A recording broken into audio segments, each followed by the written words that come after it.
There are so many gemstones in the world, and we have one diamond sitting with us today. Let me welcome on the podium a very senior secretary of the Ramakrishna Math and Ramakrishna Mission Delhi, a global spiritual organization which has been spreading the message of peace, harmony, friendship, brotherhood, and universal tolerance in exceptions all over the world for more than 100 years. He is popular speaker, Paramhans and Swami Vivekanand. He travels length and breadth of India and abroad to promote peace and harmony through intra and interfaith dialogues and parliament of religions. Let me welcome Swami Sarvakalonan Ji Maharaj.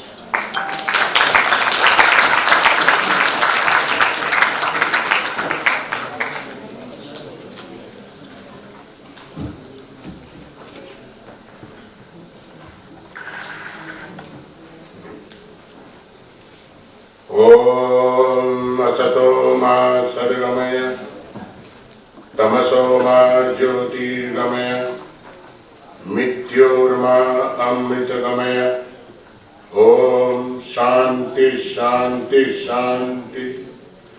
O Lord, lead us from unreal to real, lead us from darkness to light, lead us from death to immortality. Om peace, peace, peace. सम्मानित मंच, इस सुंदर सभा गृह में उपस्थित अतिथिवृंद, देवी और सज्जनों, आज विज्ञान भवन की सभागार में बहुत ही महत्वपूर्ण विषय का चर्चा हो रही है और विषय है विकसित भारत का आधार आयुष से आरोग्य. मैं सर्वप्रथम वर्तमान केंद्रीय सरकार के प्रधानमंत्री श्री नरेंद्र मोदी जी को आंतरिक धन्यवाद देना चाहता हूं, क्योंकि बहुत पहले से ही उन्होंने आयुष के ऊपर जोर दिए, इसमें कोई भी संदेह नहीं है. जैसे पूर्व वक्तागण बता के गए कि आयुष बहुत ही प्राचीन शिक्षा या चिकित्सा पद्धति, more than 5,000 years old. लेकिन दुर्भाग्य की बात यह है कि जैसे जैसे हम अपनी सभ्यता और संस्कृति से हटते गए, तब से भारतवर्ष की दुर्गति शुरू हुई है, इसमें कोई भी संदेह नहीं है. हम अपनी सभ्यता को भूल गए हैं, संस्कृति को भूल गए हैं.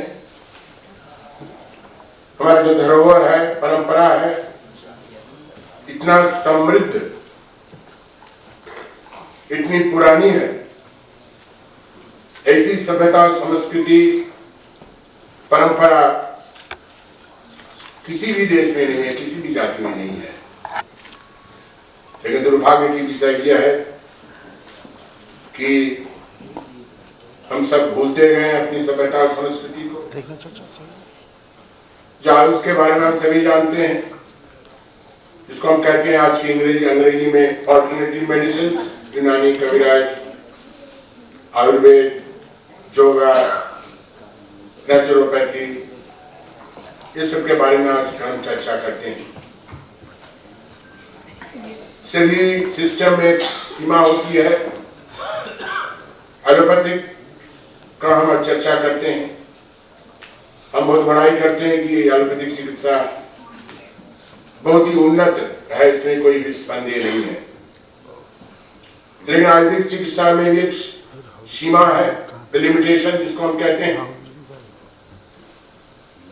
आप शायद बहुत जानते होंगे कि आप बहुत सारे लोग आयुष के प्रति आकृष्ट हो रहे हैं. जब बीमार ठीक नहीं होता है तब होम्योपैथिक चिकित्सक के पास जाते हैं या आयुर्वेदिक दवाई लेते हैं। और मैं बहुत सालों तक रामकृष्ण मिशन के बहुत बड़े बड़े अस्पताल में काम किया हूं और देखा बहुत सारे जो एलोपैथिक में कहते हैं कि इनक्यूरेबल है, इसका आरोग्य संभव नहीं है, लेकिन मैंने खुद देखा हूं बहुत सारे मरीज जिसको एलोपैथिक ने कह दिया कि आरोग्य नहीं हो सकता है, ठीक नहीं हो सकता है, वो जाते हैं कविराज के पास जाते हैं या वैद्य के पास जाते हैं या और भी लोग हैं जो इस प्रैक्टिस करते हैं उसके पास जाते हैं। और मैं जोर दे के कह सकता हूं टॉल कॉन्फिडेंट कि वो सब लोग आरोग्य हो गए हैं, इसमें कोई भी संदेह नहीं है। बहुत सारे हम बता सकते हैं, लेकिन हम किसी को छोटा नहीं करना चाहते हैं, किसी को बड़ा नहीं करना चाहते हैं। प्रत्येक सिस्टम वेदर एलोपैथिक और आयुर्वेदिक और होम्योपैथिक, प्रत्येक सिस्टम की एक सीमा होती है, लिमिटेशन होती है। यस, आयुष का भी लिमिटेशन है, इसमें कोई भी संदेह नहीं है। जैसे अभी किसी का पेट में बहुत दर्द हो गया, एक्यूट एपेंडिसाइटिस है, एक्यूट एब्डोमेन है, अब उस समय एलोपैथिक चिकित्सा की आवश्यक है, ऑपरेशन की आवश्यक है, नहीं तो मुश्किल होता है, मुश्किल होती है। तो हर एक सिस्टम में लिमिटेशन है, लेकिन हमें यह सोचना है कैसे हम इंटीग्रेटेड करके हम आगे बढ़ेंगे और अगर हम हमारा स्वास्थ्य को ठीक रखेंगे।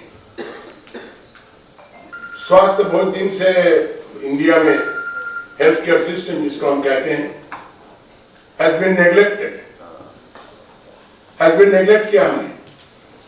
और स्वास्थ्य जिसको अंग्रेजी में कहता है हेल्थ इज वेल्थ, स्वास्थ्य ही असल संपदा है, इसमें कोई भी संदेह नहीं है। अगर शरीर ठीक नहीं रहा तो कुछ भी आप काम नहीं कर सकते हैं, किसी भी चीज में आप कामयाब नहीं हो सकते हैं।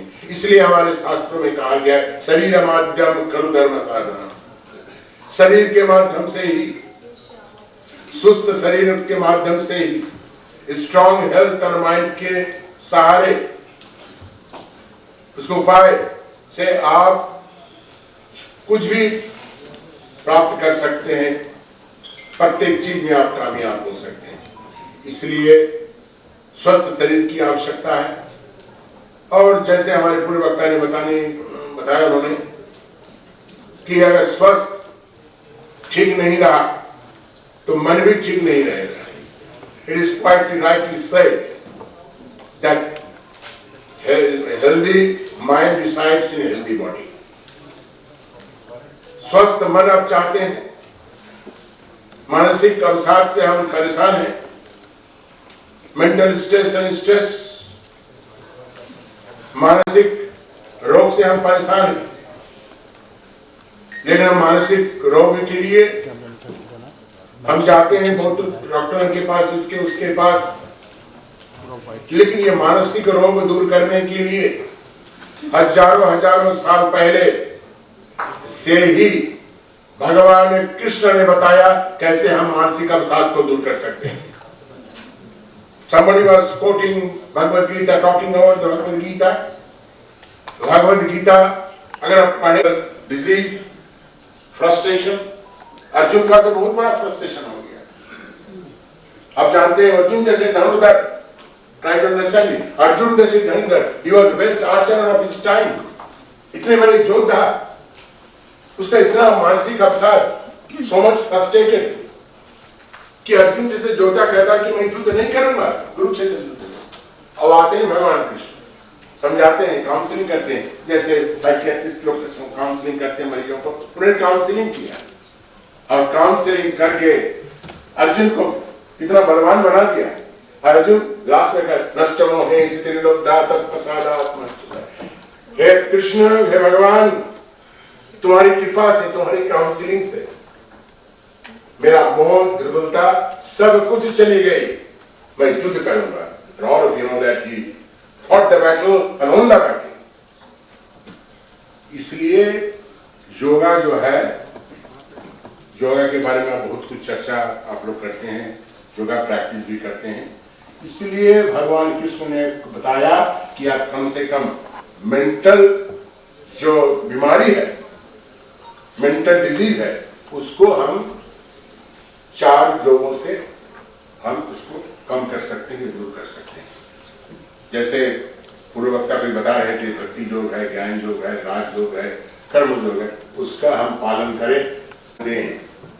शरीर पर हम ध्यान नहीं देते हैं, बहुत काम, कभी कभी बहुत काम कर लेते हैं, कभी कभी बहुत कम काम करते हैं, कभी कभी हम बहुत खा लेते हैं, कभी कम खाते हैं, कभी बहुत सोते कभी कभी बहुत काम कर लेते हैं।